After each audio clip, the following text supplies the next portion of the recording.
Hello guys, welcome to the channel H2O the A to Z of chemistry. मैं हूं doctor Ritu जौहर, आपकी educator from the channel. और आज मैं आपके लिए लेकर आई हूं एक नया course that is going to be booster inorganic. So ये वो कोर्स है जो कि आप अगर अपने जेई और नीट एग्जामिनेशन से जस्ट पहले अगर देखेंगे तो आई कैन एश्योर यू कि आप अपने एग्जामिनेशन में बहुत अच्छा स्कोर करने वाले हैं। आज इस बूस्टर इनऑर्गेनिक का होगा लेक्चर नंबर 1, जिसमें हम डिस्कस करने वाले हैं thermal decomposition of salts and acids या heating effects on salts and acids. Because thermal का मतलब है हीट और डिकम्पोजिशन का मतलब है ब्रेक डाउन। तो हम कुछ सॉल्ट्स को, एसिड्स को हीट करते हैं और उसमें ब्रेकडाउन पे क्या प्रोडक्ट फॉर्म करते हैं, वो हमारे लिए एग्जामिनेशन पॉइंट ऑफ व्यू से बहुत बहुत इंपॉर्टेंट है। क्यों इंपॉर्टेंट है? Let us look at one example. हमारे पास एग्जांपल है, ये जेई मेंस का एक क्वेश्चन है, which one of the following on thermal decomposition yield a basic as well as an acidic oxide? Sodium nitrate, potassium chlorate, calcium carbonate, ammonium nitrate. तो यहाँ पे आप देख सकते हो कि हमारे पास 4 तरह के केटायन हैं। ये ऊपर के 3 मेटल्स हैं। हमारे पास कितने ही ज्यादा मेटल्स हैं? अप्रोक्सीमेटली 100 से ज्यादा हमारे पास मेटल्स हैं पीरियोडिक टेबल में। और अगर हम उनके सब सॉल्ट्स, जो कि एनायंस आप यहाँ पे देख सकते हो, 3 तरह के एनायंस, तो और भी तरह के एनायंस हो सकते हैं, सल्फेट है, हाइड्रोक्साइड है एंड सो मेनी मोर। ठीक है, तो उन सबके कॉम्बिनेशन से बनने वाले हमारे पास कितने सारे सॉल्ट्स बन जाएंगे। और फिर उसके बाद उन सबके थर्मल डिकम्पोजिशन प्रोडक्ट्स को याद रखना is going to be a difficult task. मगर हमारा काम क्या है कि उसको आसान बनाना। सो इस लेक्चर में हम इन सब thermal decomposition products of the salts and acids को बहुत आसानी से सीखने वाले हैं। इनफैक्ट ये थर्मल डिकम्पोजिशन पे मैं 2 लेक्चर लूंगी इस बूस्टर इनऑर्गेनिक सीरीज में। आज के इस लेक्चर में जो हम टॉपिक डिस्कस करेंगे that is going to be the thermal decomposition of carbonates, bicarbonates, hydroxides and metal oxides. And part 2 of the lecture will be next lecture, जिसमें हम डिस्कस करेंगे मेटल नाइट्रेट्स, मेटल सल्फेट्स और साथ में ammonium salts की thermal decomposition. ठीक है, तो चलिए शुरू करते हैं आज की पढ़ाई। बहुत इंपॉर्टेंट, बहुत इंटरेस्टिंग। और साथ में ही जैसे जैसे हम टॉपिक को डिस्कस करेंगे, मैं आपको प्रीवियस या क्वेश्चंस भी उससे रिलेटेड इस टॉपिक के दिखाऊंगी, सो दैट कि आपकी अंडरस्टैंडिंग कंप्लीट हो और आपको मालूम हो कि हमने उसे कैसे अप्लाई करना है। तो लेट अस बिगिन। तो थर्मल डिकम्पोजिशन सबसे पहले हम अंडरस्टैंड करते हैं कि होता क्या है। ब्रॉडली आपने समझ लिया, हम इसको डिफाइन करते हैं। तो some compounds they break down on heating forming 2 or more products from one reaction. Such a reaction is going to be called as a thermal decomposition reaction. For example, हमारे पास एक कंपाउंड है lithium nitrate. इसको हमने heat किया। Heat करने पे क्या products form हुए? 3 प्रोडक्ट्स फॉर्म हो रहे हैं। तो 2 या 2 से ज्यादा प्रोडक्ट्स फॉर्म हो रहे हैं एक रिएक्टेंट से। और वो प्रोडक्ट्स क्या है? यहाँ पे लिथियम ऑक्साइड है, NO2 है और ऑक्सीजन है। ऐसी रिएक्शन को हम क्या बोलते हैं? Thermal decomposition reaction. तो यहाँ पे इंपॉर्टेंट क्या है? वेल, सबसे पहले इन सब रिएक्शंस में जहां पे भी डिकम्पोजिशन हो रही है, वहां पे आपको सिर्फ एक ही रिएक्टेंट दिखाई देगा। ठीक है, एक रिएक्टेंट है। और अब क्योंकि ये थर्मल डिकम्पोजिशन है, इसका मतलब है कि ये हम हीट प्रोवाइड कर रहे हैं। हीट प्रोवाइड कर रहे हैं मतलब हम एनर्जी दे रहे हैं। एनर्जी दे रहे हैं, इसका मतलब है कि ये सब रिएक्शंस कैसी रिएक्शंस होंगी? एंडोथर्मिक रिएक्शंस होंगी। एंडोथर्मिक रिएक्शन क्यों होंगी? क्योंकि यहाँ पे जितने भी एटम्स प्रेजेंट हैं उनके बीच में कोई तरह के बॉन्ड्स प्रेजेंट हैं, राइट। वो बॉन्ड्स को ब्रेक डाउन करने के लिए हमें कुछ एनर्जी चाहिए और वो एनर्जी हम प्रोवाइड करेंगे और ये कंपाउंड क्या होगा? डिकम्पोज हो जाएगा। और क्योंकि ये थर्मल डिकम्पोजिशन है, इसलिए यहाँ पे एनर्जी सप्लाई होगी in the form of heat. और भी तरह की डिकम्पोजिशन रिएक्शंस होती हैं। फोटोकेमिकल डिकम्पोजिशन रिएक्शन है, इलेक्ट्रिकल डिकम्पोजिशन रिएक्शंस है, तो जहाँ पे इलेक्ट्रिसिटी प्रोवाइड कर रहे हो या लाइट एनर्जी की प्रेजेंस के में डिकम्पोजिशन हो रही है, तो वेरियस डिकम्पोजिशन रिएक्शंस दे आते हैं। मगर यहाँ पे हम क्या स्टडी करेंगे? सिर्फ हीट से टूटने वाले कंपाउंड्स की स्टडी को। अब इसका आपको एक बहुत इंपॉर्टेंट एग्जाम्पल बताती हूँ जहाँ पे ये थर्मल डिकम्पोजिशन हमारे लिए बहुत इंपॉर्टेंट होता है। वेल वो है प्रोसेस जिसका नाम है कैल्सिनेशन। तो कैल्सिनेशन को हम क्लास 12th में मेटलर्जी में स्टडी करते हैं। वहां पे हम क्या करते हैं, एक कंसंट्रेटेड ओर को हीट करते हैं to a high temperature in absence of air. इस प्रोसेस को हम कैल्सिनेशन बोलते हैं and this is below the melting point of the compound. ठीक है, तो ये प्रोसेस क्या है, कैल्सिनेशन। तो एसेंशियली किया क्या, हमने हाई टेम्परेचर पे कंपाउंड को हीट किया और कंपाउंड का ब्रेक डाउन हो गया। इससे होगा क्या, फिर हम इस प्रोसेस को जनरली यूज करते हैं कार्बोनेट ओर्स के लिए। तो कार्बोनेट ओर हीट करने पे अपने ऑक्साइड में कन्वर्ट हो जाएगा। हम इसको यूज करते हैं हाइड्रेटेड ओर्स को हीट करने के लिए। हाइड्रेटेड ओर में से पानी निकल जाएगा, वो एनहाइड्रस सॉल्ट बन जाएगा। सिमिलरली हाइड्रोक्साइड्स को भी जब हीट करेंगे तो उसमें से वाटर निकल जाएगा और अगेन वो क्या बन जाएगा, ऑक्साइड्स बन जाएंगे। ठीक है, तो हम यहाँ पे कैल्सिनेशन में क्या कर रहे हैं, एसेंशियली थर्मल डिकम्पोजिशन रिएक्शन। तो ये यहाँ पे एक एप्लीकेशन मैंने आपको बताई थर्मल डिकम्पोजिशन रिएक्शन की। तो जब आप थर्मल डिकम्पोजिशन रिएक्शंस के प्रोडक्ट सीख लोगे तो ऑब्वियसली आप यहाँ पे कैल्सिनेशन में भी जो प्रोडक्ट्स बनते हैं वो साइमल्टेनियस लिख लोगे। ठीक है, ऑलराइट। अब हमने डिस्कस किया calcination process, carbonate ores, hydroxide ores. तो well it is going to be very much important कि हम इन कार्बोनेट ओर्स को जल्दी से रिवाइज कर दें क्योंकि ये हमारे एग्जामिनेशन के लिए बहुत इंपॉर्टेंट है। तो कुछ कार्बोनेट ओर्स जो कि आपके लिए इंपॉर्टेंट है, आपकी एनसीईआरटी टेक्स्ट बुक में गिवन है, हम उनको जल्दी से रिवाइज कर लेते हैं। Calcium carbonate is limestone, magnesium carbonate is magnesite. दोनों को कंबाइन कर दिया, calcium carbonate dot magnesium carbonate, this is going to be dolomite. Ferrous carbonate is going to be siderite, zinc carbonate is calamine, copper hydroxide copper carbonate, तो copper carbonate है और साथ में उसका हाइड्रोक्साइड है, तो इसे हम बोलते हैं बेसिक कॉपर कार्बोनेट, जिसका नाम क्या है, मेलेचाइट ओर।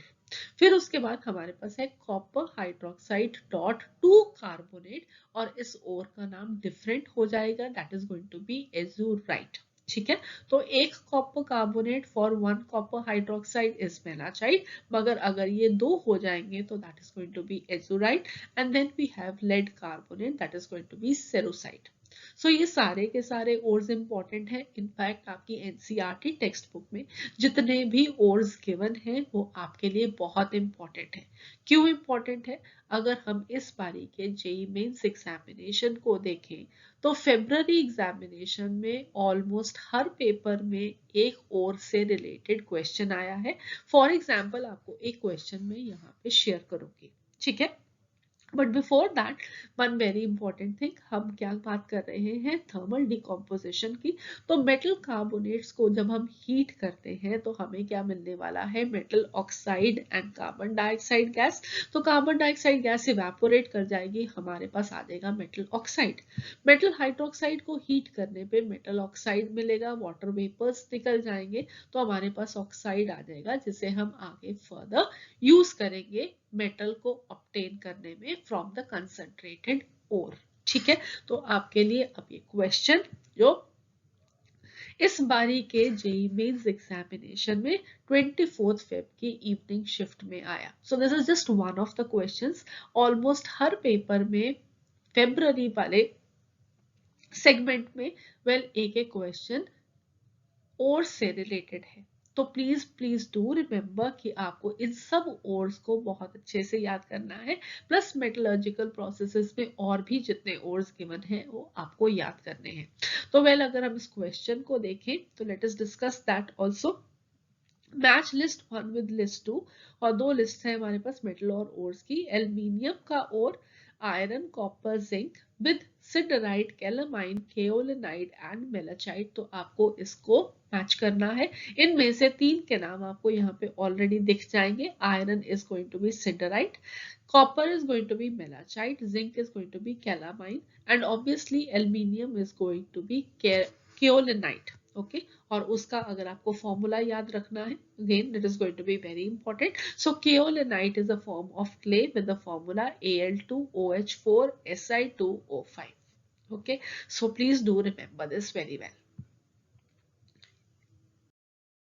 अब हम चलते हैं वापस अपने थर्मल डिकम्पोजिशन रिएक्शंस को कैसे याद रखना है उसको अंडरस्टैंड करने में। तो हम यहाँ पे करेंगे क्या, हम जितने भी हमारे पास मेटल के सॉल्ट्स होंगे उनकी थर्मल डिकम्पोजिशन को याद रखने के लिए मेटल्स को 3 क्लासेस में डिवाइड करेंगे। Class 1, class 2, class 3। क्लास 1 के अंदर सारे के सारे ग्रुप 1 के elements, that is the alkali metals except lithium. So sodium, potassium, rubidium, caesium सब क्लास 1 मेटल्स फॉर्म करेंगे। क्लास 3 में सिर्फ 2 ही मेटल्स हैं हमारे पास, सिल्वर और मरकरी, और बाकी के सब जितने भी बच गए हैं मेटल्स, चाहे वो एस ब्लॉक के हैं, चाहे वो पी ब्लॉक के हैं, चाहे वो डी ब्लॉक के हैं, उन सबको हम कहाँ पे डालेंगे, क्लास 2 के अंदर। सो मेटल्स लाइक लिथियम, सारे के सारे ग्रुप 2 के elements like beryllium, magnesium, calcium, strontium, barium. D block elements like zinc, copper. P block element like lead, all of them they are going to be in class 2। ठीक है, तो हम इन 3 classes का basis लेते हुए इनकी thermal decomposition reactions को याद रखेंगे और उससे हमारा काम आसान हो जाएगा, क्योंकि यहाँ पे हमें सिर्फ 3 टाइप की रिएक्शंस को याद रखना है और उन 3 क्लासेस में कौन से मेटल्स फिट होते हैं, बस सिर्फ ये याद रखना है और the work is going to be done. अब इन 3 क्लासेस को भी याद रखने के लिए एक छोटा सा ट्रिक बताती हूँ, और वो जो छोटा सा ट्रिक है वो आप ऑलरेडी जानते हो। वो ट्रिक ऐसा है जो कि आप ऑलरेडी जानते हो। ट्रिक क्या है कि इन क्लासेस को याद रखने के लिए अगर आपको क्लास 9th 10th में मेटल की एक्टिविटी सीरीज अगर याद हो तो आपका काम हो गया। कैसे हो गया? आप एक्टिविटी सीरीज लिखो। हमारे पास एक निमोनिक है, उसको याद करने के लिए मैंने इसको इस तरीके से याद किया था। अगर आपने किसी और तरीके से लिखा है तो भी आप अपना निमोनिक को यूज करते हुए इस तरीके से आप एक्टिविटी सीरीज लिख दो। सबसे ऊपर हमारे पास एस ब्लॉक एलिमेंट्स हैं, पोटाशियम है, सोडियम है, फिर calcium, magnesium, aluminium, zinc, iron, tin, lead, hydrogen, copper, mercury, silver. इसको मैंने कैसे याद किया था? Please stop calling me a zebra, instead try learning how copper met silver. तो ये मेरा तरीका है, आप अपना तरीका यूज करते हुए इस एक्टिविटी सीरीज को याद जरूर रखिए। बहुत सारी जगह पे ये आपको हेल्प करती है। आज ये हमें कैसे हेल्प कर रही है? हमें ये तीनों क्लासेस को याद रखने में हेल्प करती है। क्लास 1 हमारे पास क्या है? पोटाशियम और सोडियम कौन से एलिमेंट्स हो गए? ग्रुप 1 के एलिमेंट्स। तो यहाँ पे सिर्फ ये याद रखना है कि सोडियम और पोटाशियम के साथ साथ रुबीडियम और सीजियम भी है, या लिथियम को जोड़ के सारे के सारे अल्कली मेटल्स क्लास 1। उसके बाद हमारे पास नीचे वाले दो, मरकरी और सिल्वर, ये हमारी क्या थी? क्लास 3 के मेटल्स। ठीक है, और बाकी के बीच में जो रह गए वो है कौन से? क्लास 2 के मेटल्स। ठीक है, तो ये हो गया क्लास 1, क्लास 2, क्लास 3। और इसके अलावा और भी जो मेटल्स अगर यहाँ पे नहीं भी मेंशन्ड है वो भी आप यहाँ पे फिट इन कर सकते हो। एक्सेप्ट सिल्वर के नीचे एक्टिविटी सीरीज में गोल्ड, प्लेटिनम आता है, वो नोबल मेटल्स होते हैं, उनके हमें ज्यादा सॉल्ट्स मिलते नहीं हैं, और इसलिए हमने वहां इसको उस गोल्ड प्लेटिनम को यहाँ पे इंक्लूड नहीं किया है। ठीक है, बाकी के सब मेटल्स आप यहाँ पे इस तरीके से क्लास 2 में फिट कर दो, क्लास 1 या क्लास 3 में। हो गया। अब हम देखते हैं कि कैसे हम थर्मल डिकम्पोजिशन रिएक्शंस को इन 3 क्लासेस के साथ याद रख सकते हैं। तो सबसे पहले हमारे पास आगे क्लास 1 के मेटल कार्बोनेट्स। तो हम मेटल कार्बोनेट्स की डिकम्पोजिशन से शुरू करते हैं, फिर बाइकार्बोनेट्स और फिर हाइड्रोक्साइड्स। तो क्लास 1 के मेटल कार्बोनेट्स कौन कौन से हो गए? Sodium carbonate, potassium carbonate, rubidium carbonate, caesium carbonate, 4 तरह के कार्बोनेट्स। और आपको उनके लिए याद क्या करना है कि they are stable to heat. अगर आप उनको हीट करोगे at the Bunsen flame temperature तो आप कोई भी डिकम्पोजिशन नहीं होगी। बहुत बहुत बहुत हाई टेम्परेचर पे ये डिकम्पोज भी करेंगे, मगर इन जनरल हम क्या कहते हैं कि they are stable to heat, they do not decompose. ठीक है, तो आपके जो क्वेश्चंस भी होंगे उनमें भी यही गिवन होगा कि ये वाले सॉल्ट्स क्या हैं? डिकम्पोज नहीं करते। कौन से नहीं करेंगे? ग्रुप 1 एक्सेप्ट लिथियम के जो कार्बोनेट्स हैं वो डिकम्पोज नहीं करते। उसके बाद हम आ जाते हैं क्लास 2 पे। तो क्लास 2 के मेटल कार्बोनेट्स डिकम्पोज करके क्या फॉर्म करेंगे, मेटल ऑक्साइड और कार्बन डाइऑक्साइड, जैसे कि हमने कैल्सिनेशन में देखा था। ठीक है, तो मेटल कार्बोनेट्स को हीट किया, मेटल ऑक्साइड और कार्बन डाइऑक्साइड बना। फॉर एग्जांपल अगर आपको लिथियम कार्बोनेट की कोई डिकम्पोजिशन पूछे तो Li2O plus carbon dioxide, magnesium carbonate, magnesium oxide और carbon dioxide, zinc carbonate, zinc oxide और carbon dioxide, copper carbonate, copper oxide और carbon dioxide, lead carbonate, lead oxide और कार्बन डाइऑक्साइड। तो बहुत आसान है याद रखना, सिर्फ मेटल ऑक्साइड और कार्बन डाइऑक्साइड बनेगा। ठीक है, अब यहाँ पे बहुत फ्रिक्वेंटली एक क्वेश्चन पूछा जाता है जब आप एस ब्लॉक एलिमेंट्स की स्टडी करते हो। ठीक है, तो एस ब्लॉक में आपके पास क्या आ जाएंगे, ग्रुप 1 के मेटल्स आ जाएंगे। ग्रुप 1 के मेटल में हमने देखा कि जो कार्बोनेट्स हैं, एक्सेप्ट लिथियम कार्बोनेट कोई भी डिकम्पोज नहीं कर रहा, मगर लिथियम कार्बोनेट डिकम्पोज कर रहा है। तो ये कहाँ पे स्टडी करते हैं हम इसको डिटेल में, ग्रुप 1 के एलिमेंट्स के स्टडी में। तो वहां पे बहुत फ्रिक्वेंटली क्वेश्चन ये पूछा जाता है कि लिथियम कार्बोनेट स्टेबल क्यों नहीं है, ये क्यों डिकम्पोज करता है, बाकी के नहीं करते। तो उसके लिए आपको याद रखना है फजान्स रूल। ठीक है, इसको मैंने अपने एस ब्लॉक एलिमेंट्स के लेक्चर्स में भी डिटेल में डिस्कस किया है, और वो लेक्चर का नाम आप ऊपर सजेशंस में भी देख सकते हो, कि जहां पे हमने अल्कली मेटल के ऑक्सो एसिड्स के सॉल्ट्स को स्टडी किया, तो वहां पे हमने इसको अंडरस्टैंड किया कि लिथियम कार्बोनेट अनस्टेबल क्यों है। जल्दी से डिस्कस कर लेते हैं कि जो लिथियम आयन है वो बहुत ही छोटा है, उसकी पोलराइजिंग पावर जो है वो ज्यादा है।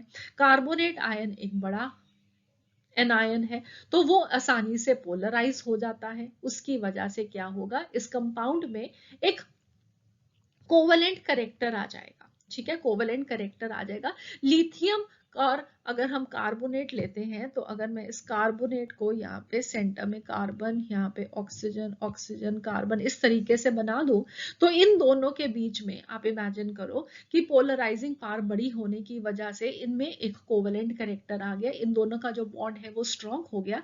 जब ये ऑक्सीजन का इलेक्ट्रॉन क्लाउड इसकी तरफ शिफ्ट करेगा तो ये बॉन्ड वीक हो जाएगा, ये टूट जाएगा, कार्बन डाइऑक्साइड इस तरीके से बाहर निकल जाएगी और साथ में लिथियम ऑक्साइड बन जाएगा।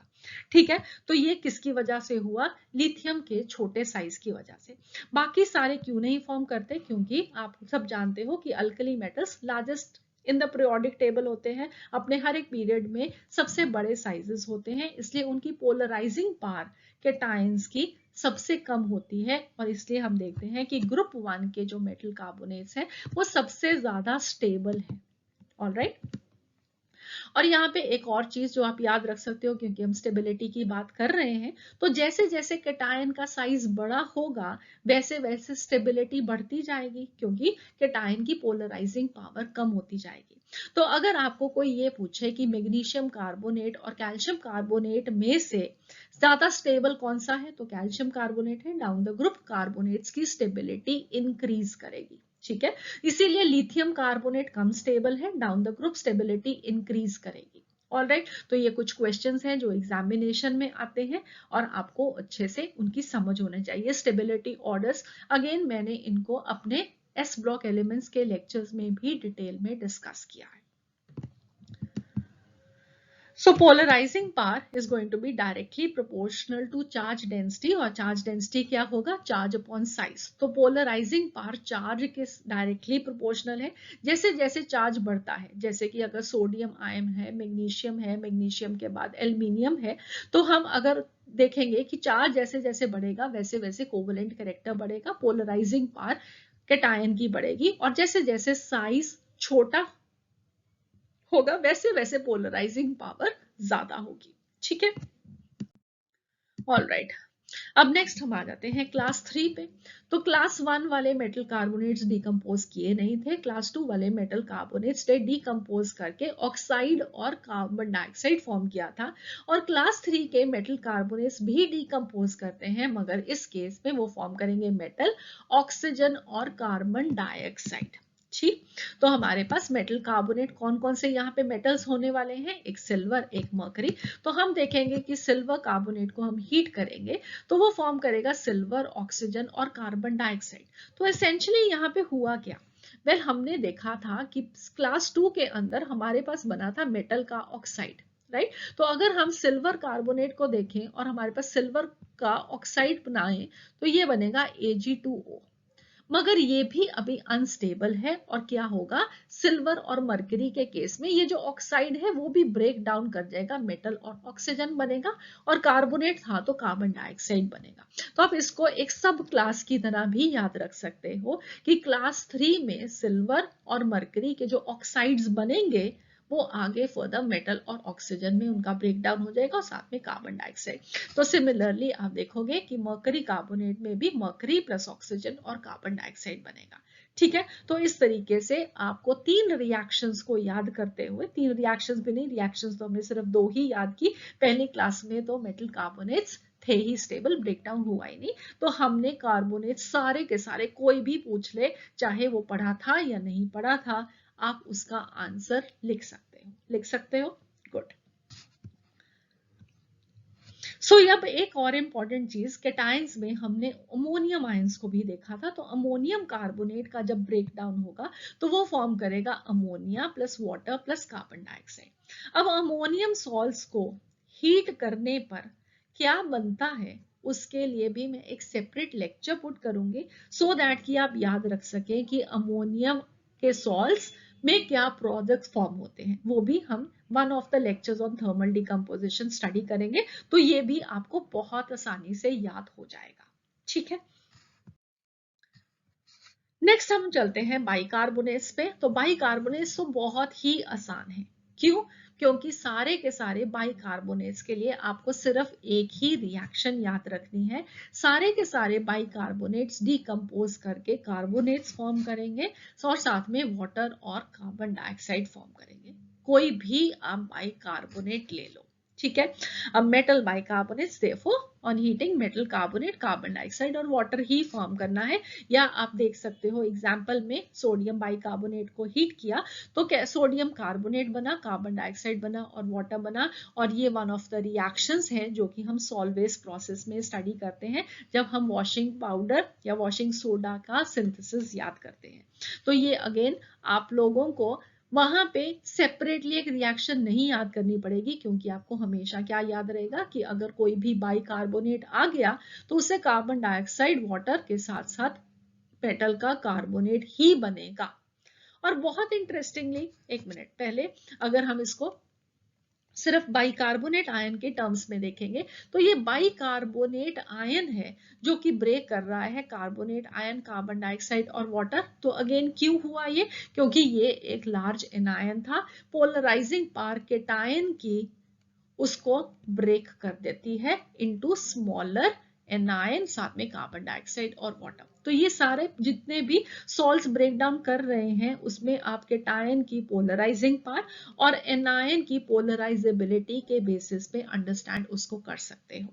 ऑलराइट, अब बहुत बहुत बहुत इंपॉर्टेंट चीज जो कि आप याद रखना, जो कि आपको बहुत हेल्पफुल रहेगी, वो है कि हमारे पास कौन कौन से बाइकार्बोनेट्स हैं। तो प्लीज डू रिमेंबर कि हमारे पास सिर्फ ग्रुप 1 के जो मेटल्स होते हैं, एक्सेप्ट लिथियम जो कि एक्सेप्शनल होता है, उसका साइज बहुत छोटा होता है। तो ग्रुप 1 के जो मेटल्स हैं वो सॉलिड बाइकार्बोनेट्स फॉर्म करते हैं। और उसके अलावा अमोनियम बाइकार्बोनेट एक सॉलिड बाइकार्बोनेट है। 5 बाइकार्बोनेट्स होते हैं जो कि सॉलिड फॉर्म में एग्जिस्ट करेंगे। उसके अलावा कोई भी आप मेटल ले लो, उनके बाइकार्बोनेट्स सॉलिड फॉर्म में एग्जिस्ट नहीं करें। एक्वस सॉल्यूशंस में आपको मिल जाएंगे बाइकार्बोनेट आयंस, मगर सॉलिड आपको नहीं मिलेगा। जैसे कि आप सोडियम क्लोराइड कॉमन सॉल्ट देखते हो, उस तरीके से आपको सॉलिड नहीं मिलेगा। सोडियम बाइकार्बोनेट को आप सब लोगों ने देखा होगा, अपने मदर से नहीं तो जरूर कहो, वो आपको दिखा देंगे। This is called as baking soda. तो अगर केक्स बनाते हैं हम, भटूरे बनाते हैं, तो उन सब में हम इस बेकिंग सोडा को डालते हैं। ऑलराइट, सो नेक्स्ट अब हम मूव करते हैं मेटल हाइड्रोक्साइड्स। तो ये सबसे ज्यादा आसान है क्योंकि क्लासिफिकेशन आप पहले सीख चुके हो, 3 वही क्लासेस, और सिर्फ हमने उनके ही कॉरेस्पॉन्डिंग प्रोडक्ट्स को याद करना है। तो सबसे पहले हमारे पास देखो क्लास 1 आई, क्लास 1 में क्या था, हमारे पास जितने भी ग्रुप 1 के मेटल्स थे एक्सेप्ट लिथियम, तो जैसे कि पोटाशियम है, सोडियम है, रुबीडियम है, सीजियम है, उनके मेटल हाइड्रोक्साइड्स बिल्कुल कार्बोनेट्स के जैसे स्टेबल टू हीट होते हैं, वो डिकम्पोज नहीं करेंगे, वो डायरेक्टली हीट करने पे मेल्ट डाउन हो जाएंगे। फिर हमारे पास आगे क्लास 2 के मेटल हाइड्रोक्साइड्स, जो कि इस क्लास को और थर्ड क्लास को छोड़ के बाकी सारे मेटल हाइड्रोक्साइड्स हो जाएंगे। उन केस में क्या बनेगा, उन केस में मेटल ऑक्साइड बनेगा, और क्योंकि अब ये हाइड्रोक्साइड है तो कार्बन डाइऑक्साइड की जगह पे वाटर बनेगा। तो कैल्शियम हाइड्रोक्साइड को हीट करोगे तो कैल्शियम ऑक्साइड और वाटर बनेगा, एल्यूमिनियम हाइड्रोक्साइड को हीट करोगे तो Al2O3 प्लस वाटर बनेगा, जिंक हाइड्रोक्साइड को हीट करोगे तो ZnO प्लस वाटर बनेगा। इनमें से आप कुछ भी ले सकते हो, lead hydroxide, iron hydroxide, copper hydroxide, तो आपको ऑक्साइड मिलेगा मेटल का और साथ में वाटर मिलेगा। और सिल्वर और मरकरी के केस में ये जो ऑक्साइड्स थे अगेन वो क्या होते थे, ब्रेक डाउन कर जाते हैं मेटल में और ऑक्सीजन में, तो वही आपको प्रोडक्ट में यहाँ पे भी दिखाई देगा, metal plus oxygen plus water. ठीक है, तो सिल्वर के लिए सिल्वर हाइड्रोक्साइड को हीट करने पे सिल्वर बना, ऑक्सीजन और वाटर बना। तो आई होप ये आपके लिए अब बहुत आसान है, कार्बोनेट्स को याद किया था, हाइड्रोक्साइड्स तो फ्री में ही याद हो गए। अब हम यहाँ पे हमने जब ओर्स पढ़े थे तो उसमें एक दो और ऐसे भी पढ़े थे जहां पे साथ में ही हाइड्रोक्साइड भी था उस ओर में और कार्बोनेट भी था। तो अब इसका आपको प्रोडक्ट याद करना बहुत आसान है, क्योंकि आपको मालूम है कि हाइड्रोक्साइड को डिकम्पोज करोगे तो ऑक्साइड और वाटर बनेगा, और कार्बोनेट को हीट करोगे तो ऑक्साइड और कार्बन डाइऑक्साइड बनेगा। तो यहाँ पे आपके पास 2 कॉपर ऑक्साइड बना और कार्बन डाइऑक्साइड और वाटर बना। आपको ये भी अब याद नहीं करना पड़ेगा, क्योंकि अब आप इसको समझ चुके हो। सिमिलरली एक और इंपॉर्टेंट रिएक्शन, ऑलराइट इससे पहले आपको मैंने पहले बताया था कि ये जो बेसिक कॉपर कार्बोनेट होता है, this is green in colour, इसको हम मेलाचाइट भी बोलते हैं, राइट। और इससे रेजिड्यू बनता है कॉपर ऑक्साइड, जो कि ब्लैक प्रेसिपिटेट फॉर्म करता है। तो कई बारी जो पैसेज प्रॉब्लम्स होते हैं, कॉम्प्रिहेंशन बेस्ड क्वेश्चंस होते हैं, उसमें इनके कलर्स गिवन होते हैं, सो प्लीज इसको याद रखना। एक बहुत इंपॉर्टेंट रिएक्शन वो है लेड हाइड्रोक्साइड लेड कार्बोनेट की, जिसे हम व्हाइट लेड कहते हैं। इससे हीट करने पे लेड ऑक्साइड जो बन रहा है दैट इज Pb3O4, ऑलराइट। साथ में कार्बन डाइऑक्साइड, कार्बन मोनोऑक्साइड और वाटर बनता है। सो प्लीज डू रिमेंबर दिस, ये आपको सेपरेटली एक चीज याद रखनी पड़ेगी। सो हमने ये थर्मल डिकम्पोजिशन रिएक्शन सीख ली, कार्बोनेट्स की, बाइकार्बोनेट्स की और हाइड्रोक्साइड्स की। तो इसका हमें फायदा कहाँ पे होगा, वेल ऑब्वियसली प्रॉब्लम सॉल्विंग पे। तो चलिए कुछ क्वेश्चंस देखते हैं जो कि आपको एग्जामिनेशन में बहुत हेल्प करेंगे और उस तरह के क्वेश्चंस करने में। तो सबसे पहला question, which of the following decomposes on heating. हमारे पास चॉइसेस हैं, potassium carbonate, magnesium carbonate, rubidium carbonate, sodium carbonate. तो इसका आंसर क्या होगा, पहले आप जल्दी से सोच के खुद आंसर लिखिए और फिर मैं आपको बताती हूँ। तो वेल अगर आप लोगों ने सोच लिया तो ये तो बहुत ही आसान था, क्योंकि आप यहाँ पे देख सकते हो पोटाशियम, रुबीडियम और सोडियम सब ग्रुप 1 के मेटल्स हैं। इसका मतलब है कि ये सब कार्बोनेट स्टेबल टू हीट है, ये डिकम्पोज नहीं करेंगे। तो सिर्फ हमारे पास एक ही ऐसा कार्बोनेट है जो कि हीट करने पे डिकम्पोज करेगा, and that is magnesium carbonate. The correct choice is going to be B choice. Next question, which of the following releases carbon dioxide most easily? और ये question AIPMT 2015 that means NEET का ये question है। Potassium carbonate, magnesium carbonate, calcium carbonate और sodium carbonate. तो again हमारे पास sodium carbonate और potassium carbonate तो डिकम्पोज करना ही नहीं है, तो दो चॉइसेस रहेगी, मैग्नीशियम कार्बोनेट और कैल्शियम कार्बोनेट, जो दोनों ही डिकम्पोज करने पे कार्बन डाइऑक्साइड रिलीज करेंगे। मगर कौन सा ज्यादा जल्दी से रिलीज करेगा, जो कार्बोनेट ज्यादा अनस्टेबल होगा। कौन सा ज्यादा अनस्टेबल होगा, जिसके कैटायन की पोलराइजिंग पावर ज्यादा होगी, और वो होगा जिसका साइज छोटा है। तो मैग्नीशियम कार्बोनेट में मैग्नीशियम आयंस का कैल्शियम आयन से साइज छोटा, इसकी पोलराइजिंग पावर ज्यादा, इसकी अनस्टेबिलिटी ज्यादा, तो इसलिए ये जल्दी टूटेगा और कार्बन डाइऑक्साइड रिलीज करेगा। सो करेक्ट आंसर क्या हो जाएगा, B choice. Down the group please do remember कि इनकी जो स्टेबिलिटी है वो इंक्रीज करती है। So next question, a compound X on heating gives a colorless gas. The residue is dissolved in water to obtain Y. Excess carbon dioxide is passed through aqueous solution of Y. When Z is formed, Z on gentle heating gives back X. The compound X is calcium bicarbonate, sodium bicarbonate and sodium carbonate.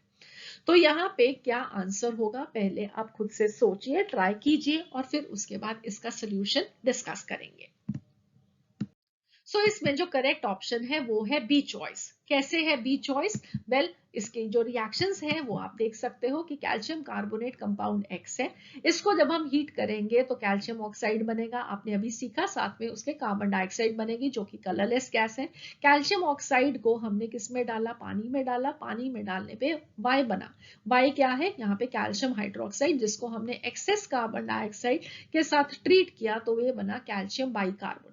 अब ये calcium bicarbonate, again आप जानते हो कि bicarbonates को heat करने पे क्या बनता है? कॉरेस्पॉन्डिंग कार्बोनेट, कार्बन डाइऑक्साइड और वाटर। तो इससे हमें ये X वापस मिल गया। ठीक है, तो अब आप ये अंडरस्टैंड कर सकते हो कि कैल्शियम बाइकार्बोनेट से आप ऐसे नहीं कर सकते थे कि वापस आपको वही कंपाउंड मिल जाए।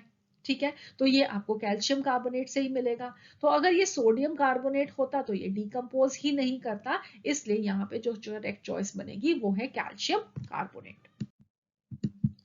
नेक्स्ट हमारे पास आ गया fourth question, there is a loss of weight when mixture of lithium carbonate and sodium carbonate 10H2O is heated strongly, this is due to lithium carbonate, sodium carbonate, 10H2O, both A and B, none of these। तो मैंने आपको calcination में क्या सिखाया था कि जब हम हीट करते हैं किसी कार्बोनेट को तो वो क्या फॉर्म करेगा? उसका ऑक्साइड और साथ में कार्बन डाइऑक्साइड। क्योंकि कार्बन डाइऑक्साइड एक गैस है इसलिए वो एस्केप कर जाएगी, तो लॉस ऑफ वेट होगा, कार्बन डाइऑक्साइड गैस चलेगी, वो सॉलिड मास में नहीं रहेगी।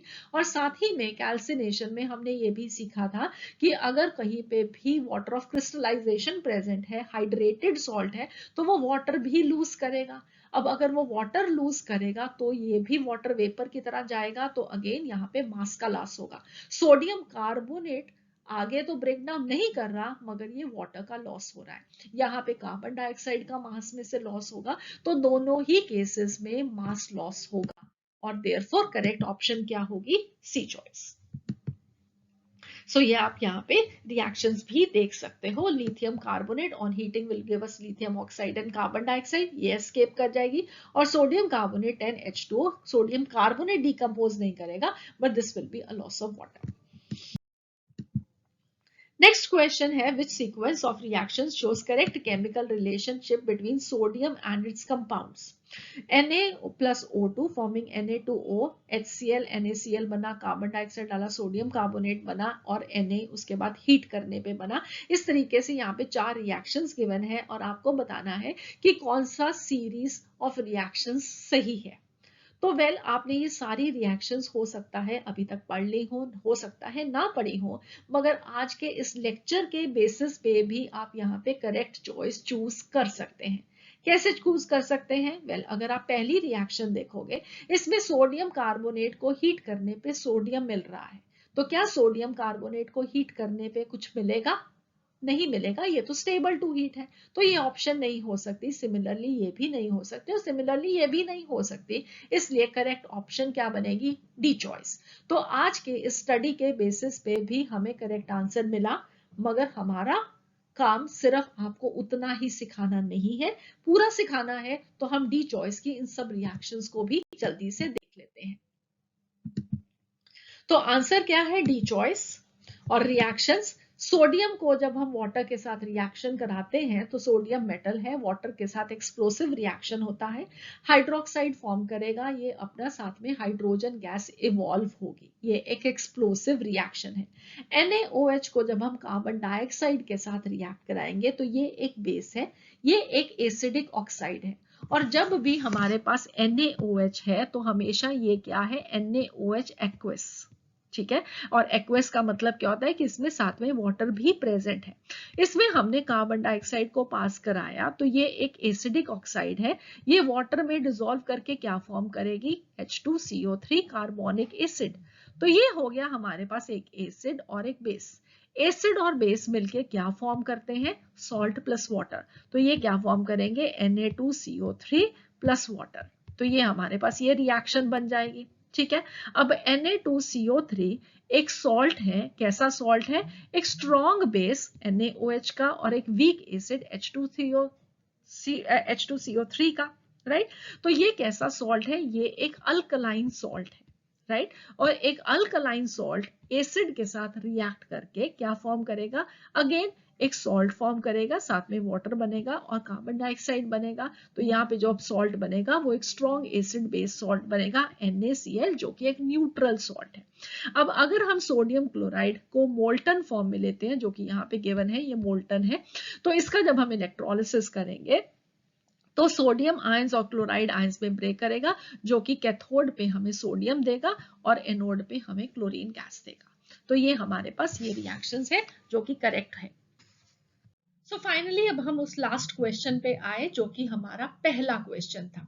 और पहले क्वेश्चन में आपको बताना था इनके थर्मल डिकम्पोजिशन के प्रोडक्ट्स कौन सा बेसिक और एसिड ऑक्साइड दोनों यील्ड करेगा।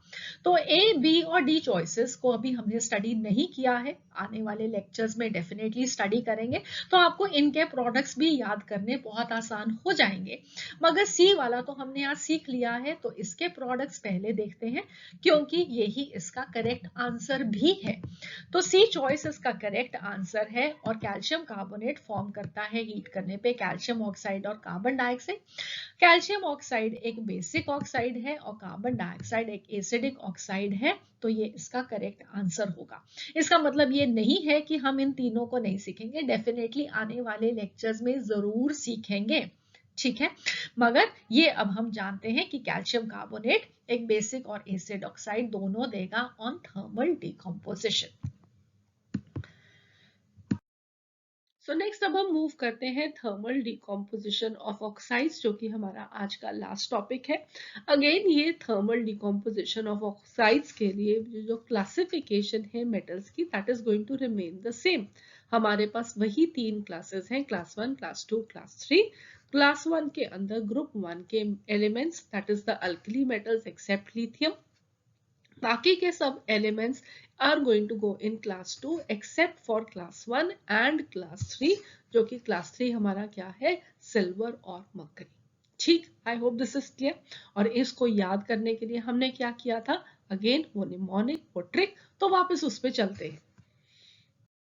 सो ये ट्रिक आप ऑलरेडी जानते हो। अब इन तीन क्लासेस को कैसे याद रखना है इस एक्टिविटी सीरीज से ये भी जानते हो। मगर यहाँ पे मुझे एक और चीज ऐड करनी है जो कि ऑक्साइड से रिलेटेड बहुत इंपॉर्टेंट है, और वो ये है कि जैसे जैसे हम इस एक्टिविटी सीरीज में नीचे जाएंगे, वैसे मेटल्स की affinity for oxygen is going to decrease.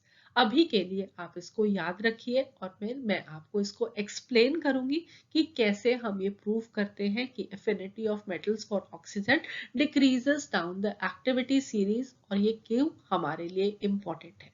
Alright, तो चलिए हम शुरू करते हैं अब ऑक्साइड्स की थर्मल डिकम्पोजिशन की लर्निंग। तो सबसे पहले हमारे पास क्लास 1 के मेटल ऑक्साइड्स हैं। इसका मतलब है कि ग्रुप 1 के मेटल्स के ऑक्साइड्स एक्सेप्ट लिथियम ऑक्साइड। ठीक है। तो ये सारे जो मेटल ऑक्साइड्स हैं ग्रुप 1 के मेटल्स के, वो थर्मली स्टेबल होते हैं हीट को। इसका मीनिंग क्या है कि अगर हम इनको हीट करेंगे तो कोई डिकम्पोजिशन नहीं होगी, वो और किसी भी छोटा प्रोडक्ट फॉर्म नहीं करेंगे। हम उन्हें हीट करेंगे तो वो मेल्ट हो जाएंगे, मगर वो डिकम्पोज नहीं होंगे। इसका मतलब ये है कि अगर हमारे पास सोडियम ऑक्साइड है तो डिकम्पोज नहीं करेगा, पोटाशियम ऑक्साइड है डिकम्पोज नहीं करेगा, सिमिलरली रुबिडियम और सीजियम ऑक्साइड भी डिकम्पोज नहीं करेंगे। नेक्स्ट हमारे पास आ जाते हैं क्लास 2 के मेटल ऑक्साइड्स। अगेन ये भी थर्मली स्टेबल टू हीट है। ये डिकम्पोज नहीं करेंगे जब हम इन्हें हीट करेंगे। अगर हम इसका एग्जाम्पल लें तो मैग्नीशियम ऑक्साइड डिकम्पोज नहीं करेगा, लिथियम ऑक्साइड डिकम्पोज नहीं करेगा, कैल्शियम ऑक्साइड भी डिकम्पोज नहीं करेगा, लेड ऑक्साइड डिकम्पोज नहीं करेगा, जिंक ऑक्साइड भी डिकम्पोज नहीं करेगा। ठीक है, I hope this is clear कि ये सारे के सारे क्लास 1 और क्लास 2 के मेटल ऑक्साइड हीट करने पे डिकम्पोज नहीं कर रहे हैं। सिमिलरली एल्यूमिनियम ऑक्साइड अगेन एक इंपॉर्टेंट ऑक्साइड है, ये भी हीट करने पे डिकम्पोज नहीं करेगा। अब हम चलते हैं क्लास 3 के मेटल ऑक्साइड्स पे, जो कि कौन से थे, सिल्वर और मरकरी। तो सिल्वर और मरकरी के जो ऑक्साइड्स होते हैं वो डिकम्पोज करते हैं हीट करने पे और फॉर्म करते हैं मेटल और ऑक्सीजन। इसका मतलब अगर हमारे पास सिल्वर ऑक्साइड होगा, आप उसे हीट करोगे तो सिल्वर और ऑक्सीजन बनेगा, मरकरिक ऑक्साइड को हीट करोगे तो मरकरी और ऑक्सीजन बनेगा, राइट। अगर आपने मेरे प्रीवियस लेक्चर्स देखे हैं जहां पे हमने कार्बोनेट्स, हाइड्रोक्साइड, सल्फेट्स या नाइट्रेट्स को डिस्कस किया है, तो ये जो थर्मल डिकम्पोजिशन ऑफ ऑक्साइड्स के प्रोडक्ट्स हैं आपको पहले ही आते होते, या अगर आपने ये लेक्चर देखा है और आप उन लेक्चर्स को देखोगे तो उसके आपको बहुत सारे प्रोडक्ट्स अपने आप से आ जाएंगे। कैसे, मैं आपको एक एग्जाम्पल देती हूँ। हमने स्टडी किए थे मेटल सल्फेट्स के बारे में। मेटल सल्फेट्स में हमने स्टडी किया कि जो क्लास 1 के मेटल सल्फेट्स होंगे वो डिकम्पोज नहीं करते हैं। क्लास 2 के मेटल सल्फेट्स को जब हम हीट करते हैं तो वो फॉर्म करते हैं मेटल ऑक्साइड और सल्फर ट्राइऑक्साइड, और क्लास 3 के मेटल सल्फेट्स को जब हम हीट करते हैं तो वो फॉर्म करते हैं मेटल ऑक्सीजन और सल्फर ट्राइऑक्साइड। ये जो क्लास 1, क्लास 2, क्लास 3 है वो बिल्कुल सेम वैसे ही है जो कि हमने आज इस लेक्चर में स्टडी किया। तो अब यहाँ पे आप देख सकते हो कि क्लास 3 में मेटल सल्फेट्स हैं, वो फॉर्म क्या कर रहे हैं, मेटल और ऑक्सीजन और सल्फर ट्राइऑक्साइड, जबकि क्लास 2 में क्या था, मेटल ऑक्साइड था। तो ये मेटल ऑक्साइड आगे टूटा नहीं क्लास 2 के केस में, जबकि क्लास 3 के केस में भी मेटल ऑक्साइड ही बना था, मगर वो मेटल ऑक्साइड भी अनस्टेबल था, इसलिए वो फर्दर डिकम्पोज करके मेटल और ऑक्सीजन फॉर्म कर गया। और क्लास 1 में तो सल्फेट्स ही स्टेबल थे, वो आगे फर्दर नहीं ब्रेक किया। तो हम इससे भी ये इन्फरेंस ड्रॉ कर सकते हैं कि क्लास 1 के जो मेटल ऑक्साइड्स होते हैं वो स्टेबल होंगे, क्लास 2 के मेटल ऑक्साइड्स भी स्टेबल होंगे, जबकि क्लास 3 के मेटल ऑक्साइड्स जब बनेंगे, राइट, तो वो ब्रेक करके मेटल और ऑक्सीजन फॉर्म कर देंगे। तो ये आपको उन लेक्चर्स की स्टडी में भी हेल्प करता है, और अगर आपने उनको पहले स्टडी किया है तो आज की लर्निंग में हेल्प करता है। ठीक है, अब हमने क्या स्टडी किया, हमने ये स्टडी किया कि as we move down the activity series the affinity of the metal for oxygen decreases. इसी वजह से हम देखते हैं कि जो एक्टिविटी सीरीज में सबसे नीचे मेटल्स थे, सिल्वर था, मरकरी था, उनके जो ऑक्साइड्स थे वो अनस्टेबल थे, और वो अनस्टेबल थे और उन्होंने ब्रेक करके मेटल और ऑक्सीजन को फॉर्म किया। ठीक है, क्योंकि उन मेटल्स की ऑक्सीजन के लिए एफिनिटी कम है, वो उसके साथ जुड़े हुए नहीं रहना चाहते। अब हमें ये कैसे मालूम लगा कि वो नहीं जुड़े रहना चाहते, वेल वो भी आपको बताती हूँ अभी। तो वेल हमने ये सीखा कि as we go down the activity series the affinity for metals for oxygen decreases. इसे हम स्टडी करते हैं क्लास 12th में। क्लास 12th में अगर आप लोग क्लास 11th में हैं तो शायद अभी आपको ये समझ नहीं आएगा, तो जब आप क्लास 12th में होगे तो आप इस वीडियो को दोबारा से जरूर देखिएगा। तो क्लास 12th में मेटलर्जिकल प्रोसेसेस को स्टडी करते हुए हम स्टडी करते हैं एक बहुत इंपॉर्टेंट डायग्राम, एलिंगम डायग्राम। जिस डायग्राम के बेसिस पे हम वेरियस मेटल ऑक्साइड्स को कैसे मेटल में कन्वर्ट कर सकते हैं, उसमें रिडक्शन कर सकते हैं, वो सीखते हैं। मैं आपको उसका डायग्राम भी दिखाती हूँ। अब अगर आप ये डायग्राम देखोगे तो यहाँ पे एलिंगम डायग्राम में on the X axis temperature increase कर रहा है, on the Y axis delta G values increase कर रही है for the formation of metal oxides. ठीक है, तो जैसे आप यहाँ पे देख सकते हो एल्यूमिनियम और ऑक्सीजन कंबाइन करके एल्यूमिनियम ऑक्साइड बना रहे हैं, यहाँ पे जिंक और ऑक्सीजन मिलके जिंक ऑक्साइड बना रहे हैं। तो ये सारे फॉर्मेशन ऑफ ऑक्साइड्स के डेल्टा जी वैल्यूज हैं।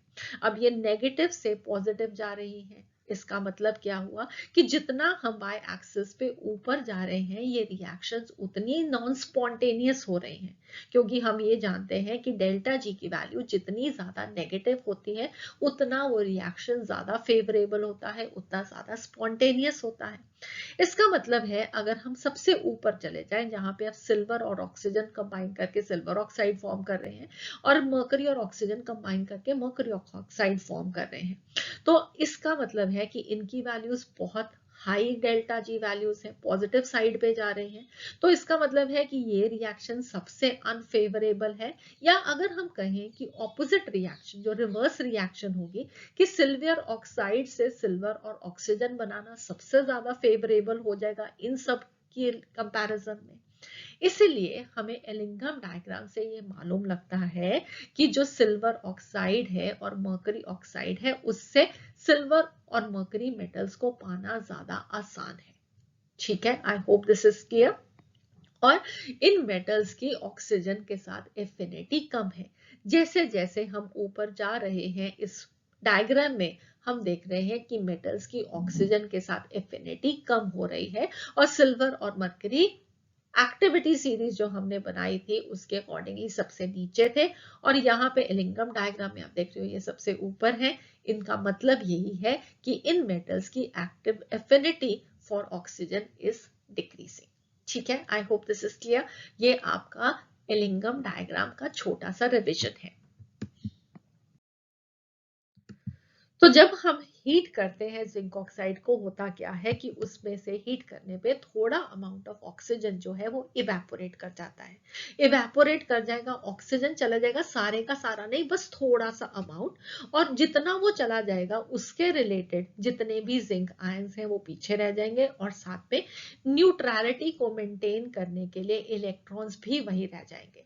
तो हम क्रिस्टल लैटिस में क्या देखते हैं, हम क्रिस्टल लैटिस में देखते हैं कि जितने वो एक्सेस ऑफ जिंक आयंस होते हैं वो अपनी साइट को छोड़ के इंटरस्टिशियल साइट में आ जाते हैं, और साथ ही में जो इलेक्ट्रॉन्स ऑक्सीजन के निकल जाने के बाद बच जाते हैं वो भी इन इंटरस्टिशियल साइट्स में इंट्रैप हो जाते हैं, फंस जाते हैं। अब ये इलेक्ट्रॉन्स हैं, जब हम हीट कर रहे हैं तो एक्साइट होंगे तो वेरियस वेवलेंथ की एनर्जी को ये एब्जॉर्ब कर सकते हैं, और उसके कॉरेस्पॉन्डिंगली हमारे पास जो कलर आएगा जिंक ऑक्साइड का वो आएगा येलो कलर। ठीक है, तो आई होप अब आप लोगों को याद रहेगा कि ये yellow colour on heating of zinc oxide कहां से आया। तो प्लीज डू रिमेंबर कि जब हम हीट करेंगे जिंक ऑक्साइड को तो कलर चेंज होगा because of metal excess defect. ये आपको एग्जामिनेशन में पूछा जा सकता है और ये इंपॉर्टेंट है solid state point of view से भी। ठीक है, तो यहाँ पे किस चीज का एक्सेस हुआ, एनायन का एक्सेस नहीं है, यहाँ पे मेटल का एक्सेस है। एनायन एक्सेस भी डिफेक्ट्स होते हैं, तो आप लोगों को वो सॉलिड स्टेट पे ही स्टडी करना होगा। सो अब हमारे पास नेक्स्ट जो एग्जाम्पल है वो है लेड के ऑक्साइड्स का। हमने एक ऑक्साइड लेड का स्टडी किया, वो था पीबीओ। तो पीबीओ को जब हम हीट करते हैं तो वो कोई भी प्रोडक्ट नहीं देगा डिकम्पोजिशन पे, वो डिकम्पोज नहीं होता। मगर हमारे पास लेड के और भी ऑक्साइड्स हैं जैसे कि PbO2 है, Pb3O4 है, जिसे आपको अब यहाँ पे as a special case study करना है। सबसे पहले हमारे पास क्या है, PbO2 that is lead 4 oxide, जहां पे लेड की ऑक्सीडेशन स्टेट क्या है, +4। ठीक है, तो PbO2 में ऑक्सीजन -2 इंटू 2 विल बी -4, तो Pb क्या बन जाएगा, +4। तो +4 ऑक्सीडेशन स्टेट है यहाँ पे लेड की। ये जो लेड 4 ऑक्साइड है ये अनस्टेबल होता है थर्मली, जब हम इसे हीट करते हैं तो वो फॉर्म करता है PbO और साथ में ऑक्सीजन रिलीज होता है। अब अगर हम इसे एक लोअर टेम्परेचर पे हीट कर रहे हैं तो what it will be forming is going to be a different PbO, और अगर हम उसे हायर टेम्परेचर पे हीट करते हैं तो वो जो ऑक्साइड फॉर्म होगा वो एक डिफरेंट तरह का लेड ऑक्साइड होगा। होंगे दोनों ही lead oxides, please do remember, मगर उनका कलर डिफरेंट होगा। लोअर टेम्परेचर पे जो PbO बनेगा that is will be yellow in colour, higher temperature पे जो PbO बनेगा that will be red in colour. Yellow वाले को हम बोलते हैं मेसिकॉट, रेड वाले को हम बोलते हैं लिथार्ज। दोनों मेसिकॉट और लिथार्ज का केमिकल फॉर्मूला क्या होगा, PbO। और इन दोनों में फर्क क्या है? इन दोनों में जो फर्क है वो है उनके क्रिस्टल लैटिस की शेप का, ठीक है। मैसिकॉट की जो क्रिस्टल लैटिस की शेप होती है दैट इज ऑर्थोरोम्बिक, और लिथार्ज के जो क्रिस्टल लैटिस की शेप होती है दैट इज टेट्रागोनल। अगेन आपके सॉलिड स्टेट से रिलेटेड कंसेप्ट है, ठीक है, इसीलिए इंपॉर्टेंट है। तो आपको क्या याद रखना है कि यहाँ पे PbO at a lower temperature is yellow in colour, PbO at a higher temperature is red in colour, और दोनों में जो डिफरेंस है that is because of a difference in their crystal lattice structure. Zinc oxide के case में yellow और white में फर्क क्या था? मेटल एक्सेस डिफेक्ट का। यहां पे फर्क क्या है? क्रिस्टल लैटिस के स्ट्रक्चर का, ठीक है। अब हमारे पास लेड 2 ऑक्साइड, लेड 2 ऑक्साइड का मतलब क्या हो गया? PbO। जब हम PbO को हीट करते हैं to a temperature of 450 to 480 degree Celsius, तो वो ऑक्सीजन के साथ कंबाइन करके Pb3O4 फॉर्म करता है।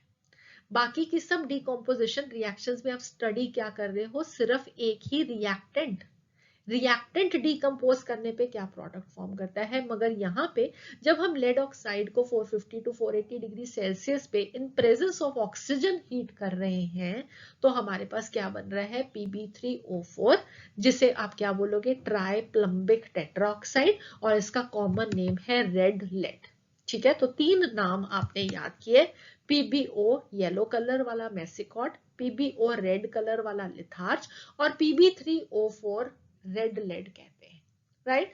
और बहुत इंटरेस्टिंग चीज ये है कि जब हम इसको 480 डिग्री से हायर टेम्परेचर पे भी कंटिन्यू करते हैं हीट करने पे, तो Pb3O4 वापस रिवर्स रिएक्शन करता है। तो वापस रिवर्स रिएक्शन होने पे क्या होगा?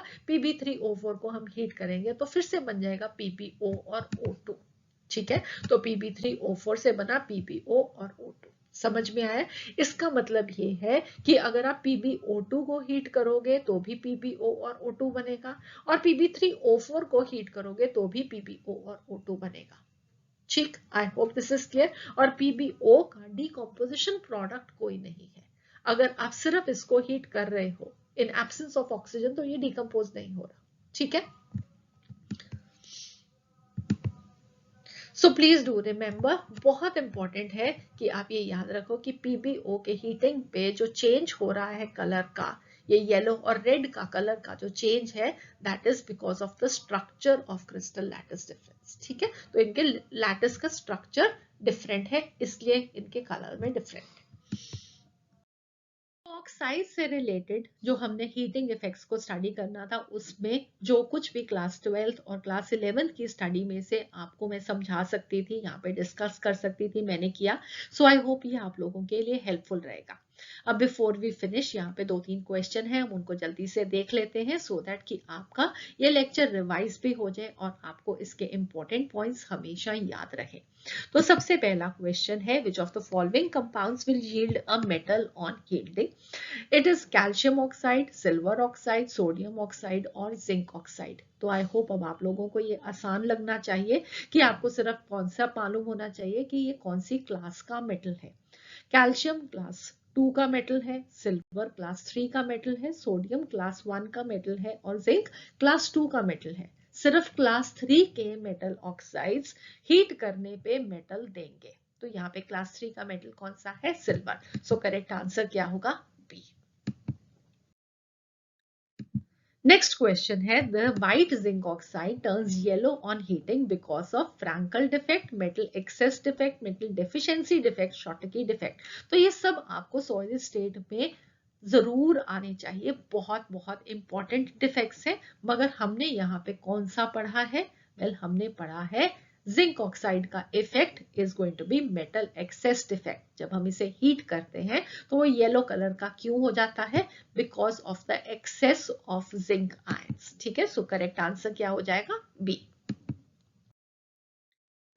एक last question, litharge is chemically lead oxide PbO, PbO2, Pb3O4 and lead acetate। तो आई होप अब आप लोगों को इसका करेक्ट आंसर मालूम है। इसका करेक्ट आंसर होगा ए। तो लिथार्ज और मेसिकॉट दोनों PbO होते हैं। Pb3O4 को हम रेड लेड कहते हैं। ये आपको इम्पोर्टेंटली इस लेक्चर के बाद याद रहना चाहिए। So that would be all for this lecture. अगले लेक्चर में हम और थर्मल डिकम्पोजिशन रिएक्शन सीखेंगे और बहुत सारी धीरे धीरे हम इस कोर्स में नए ट्रिक्स सीखेंगे, नए कंसेप्ट सीखेंगे और साथ ही में हमारे चैनल पे आपको क्लास 11th क्लास 12th के डिटेल्ड कोर्सेज भी मिलेंगे। So please do subscribe to the channel so that कि आपको नोटिफिकेशन मिलते रहें जैसे ही हम आपके लिए नया लेक्चर अपलोड करें। आपके कोई भी डाउट्स मोस्ट वेलकम, आप उनको कमेंट सेक्शन में डाल के पोस्ट कर सकते हैं, आप हमें उन्हें मेल कर सकते हैं। हमारा ईमेल आईडी यहाँ पे ऑलरेडी गिवन है h2ochemistry@gmail.com और साथ ही में आप हमें फेसबुक पे भी ज्वाइन कर सकते हैं, हमारा फेसबुक पेज H2O केमिस्ट्री। तो चलिए इसके बाद अगले लेक्चर में मिलेंगे। See you again, have a nice day, God bless you.